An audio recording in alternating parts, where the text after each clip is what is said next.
Tonight on CTV, hear about how new AI software can be changing the academic world. Then stick around for an inside look into Fort Collins Mardi Gras.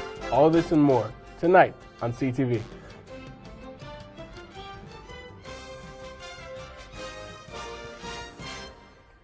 Good evening, Rams. I'm JJ Mckinney. And I'm Naomi Hillmer. Thank you for joining us tonight. An elderly woman was kidnapped Tuesday evening in her own car. The woman was waiting for her husband while she was shopping when the suspect, Cesar Bougron, stole the car while the woman was inside the vehicle. Bougron stopped the car to let the woman out, where she dialed 911.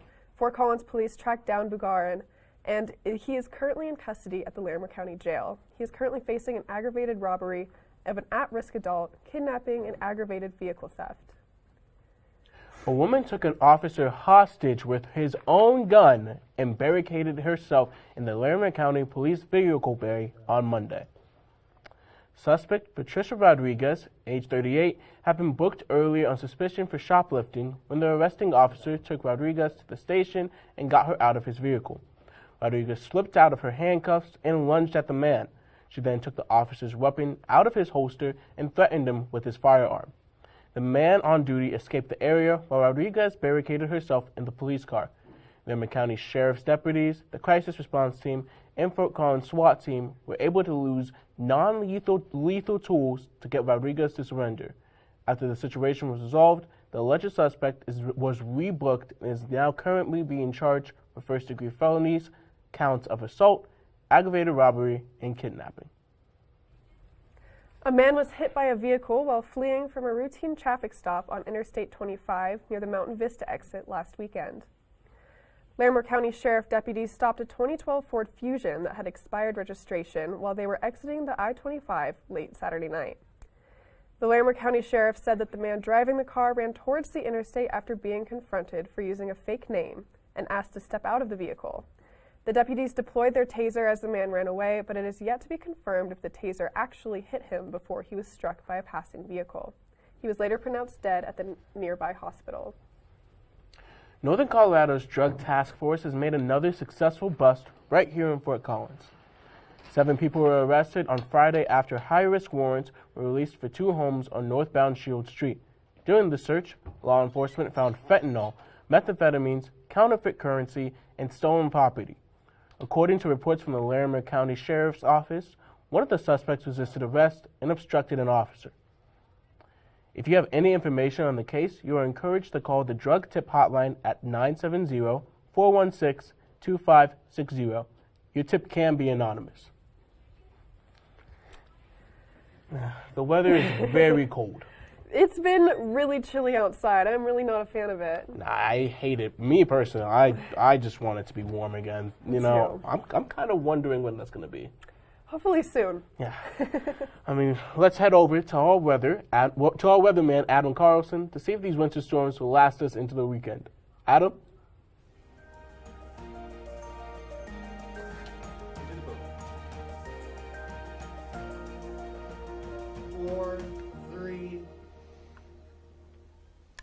Thanks, JJ.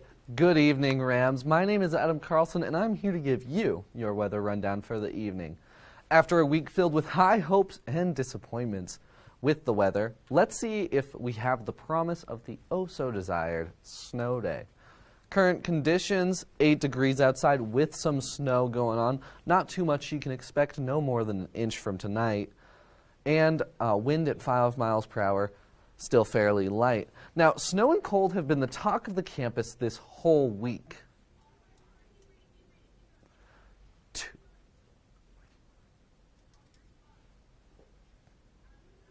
Tuesday night, both Poudre and Thompson had some snow days going on, and it was just chaotic.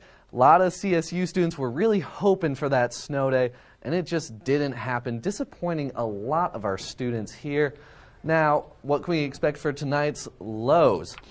Generally, it's tens or single digits and tens across the I-25 corridor and east and western slopes.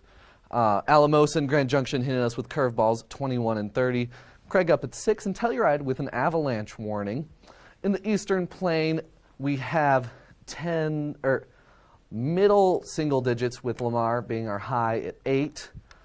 But tomorrow things will be heating up, generally 30s and 40s across the I-25 corridor and Eastern Plain.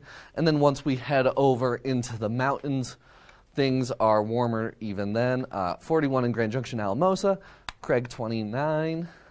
Then tomorrow's forecast, we have a 35 as our high, much nicer than it's been with the single digits and negatives here. And it's going to be a bit cloudy, but humidity at 63% and only wind at 5 miles per hour.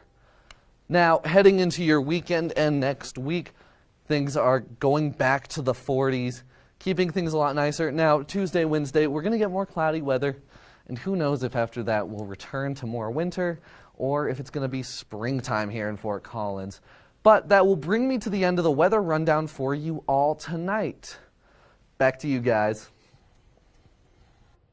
Thanks, Adam.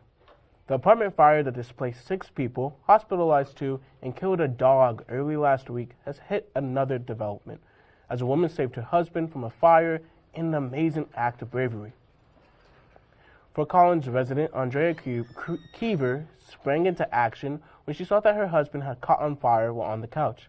The fire had spread to Kiever's husband's oxygen tank, which engulfed his leg in flames. During the crisis, Kiever was able to drag her husband out of the apartment complex and onto their porch. Poudre Fire Authority was eventually able to put out the inferno, but not before it had already claimed the lives of 2 of the pets Kiever was watching, while her husband suffered third-degree burns in the process. Following the tragedy, Kiever's home, along with others who had lived in the apartment complex, had their building deemed temporarily unlivable, meaning they're currently displaced in the midst of this frigid cold weather. Kiever also lost her belongings in the fire. If you or anyone you know wants to help Kiever and her husband through this difficult time, please check out the GoFundMe link below in the description of this live stream. Being able to keep up with basic needs is no small feat as a student in Fort Collins. Along with heavy class loads, students are also just learning how to sustain themselves in college. And when it comes to buying groceries, students and many Fort Collins residents are having more trouble picking up the bill. In Larimer County, nearly 30,000 people are facing food insecurity today. And this month, the federally allocated Supplemental Nutrition Assistance Program, or SNAP, emergency benefits will be ending. During the pandemic, extra SNAP benefits were allotted to anybody who needed them. With these going away, this means an entire grocery trip could be off the table. And this is why certain people on campus, like Michael Buttram, are here to help. More and more students are facing basic needs shortfalls. And these shortfalls may be in terms of food insecurity, they may be in terms of housing insecurity, transportation, but often those type of things walk in tandem, so it might be a shortfall on all of those terms. But this does not mean there is a shortfall of resources available. Student case managers work closely with Rams Against Hunger to help students with their needs. There isn't a wrong door, really, at CSU, right? Reach out to somebody for support. And the Larimer County Food Bank has resources for students and residents to take full advantage of. So we're prepared for as many people that need food. We will have food available for people. We have a Rams Against Hunger pantry. It's a full client choice shopping experience where you can find bread, often milk and dairy and produce, always produce, shelf-stable items, frozen items, cereals, and you should be able to cut your grocery bill in half. The ultimate goal is to help anyone and everyone who is in need. So the impact for the food bank is, I hope the word gets out that if people need help, if they're food insecure and they need food, they'll come to the food bank and get more food. Sure, someone else might need it more. And if you need it at all, it is yours to use. With SNAP emergency benefits ending this month, it's good to know how many resources are here for everybody in Larimer County to utilize. To find more information on Rams Against Hunger resources, you can visit their page on the Laurie Student Center website. I was honestly blown away by how many resources they have in Fort Collins and even on campus for people who are facing food insecurity. It's amazing. It's kind of really nice to know that even with times are hard for students, that the university and Fort Collins in general, they have our backs. Exactly, especially with SNAP benefits going away. I know some people might be a little bit nervous about that, but going around and being able to speak to all these people who put a lot of effort into making sure that people aren't like missing a meal or anything like that, I thought was an amazing just thing for somebody to do. Of course. Naomi, you want to know another resource for students? AI. That's right. Artificial intelligence is on the rise. But with it comes rising concerns of academic dishonesty from school administrators and staff, with this type of artificial tech officially having made its way to CSU in the form of ChatGPT, which can write papers effortlessly at the push of a button. And it has people all across campus taking notice. ChatGPT is spreading like wildfire with students across campus, with the new software being used from essay writing to coding. The new AI software has gotten people more curious about the future of AI, and computer science professor Nikhil Krishnaswamy is here to provide more insight. So ChatGPT is a large generative language model. In particular, it's one that's optimized for dialogue, but it is very good at putting together information from different sources and presenting it in a way that sounds plausibly generated by humans. However, some people don't know how to actually use ChatGPT. Fortunately, I was able to get the chance to try it out myself. ChatGPT can be used for a variety of things in any topic, literally any topic that you can even imagine. Like, so let's say we want to write about 1996 Chicago Bulls.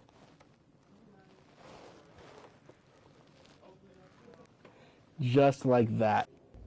The quick writing and thinking of the software has created new ways of learning in the classroom. I've used ChatGPT to kind of answer some of the questions. There's more knowledge that I think you can get from computer AI to answer kind of more technical questions. But not everyone is pleased with ChatGPT's arrival, with teachers raising concerns. It might, give you some structure to your writing, but I've told my students that their work needs to be their own work. It's not going to sound like it came from you. Whether it's considered a form of plagiarism or a new tool, it seems ChatGPT is here to stay. And I think that as a university, we should be developing some kind of coherent position toward how we're going to address this.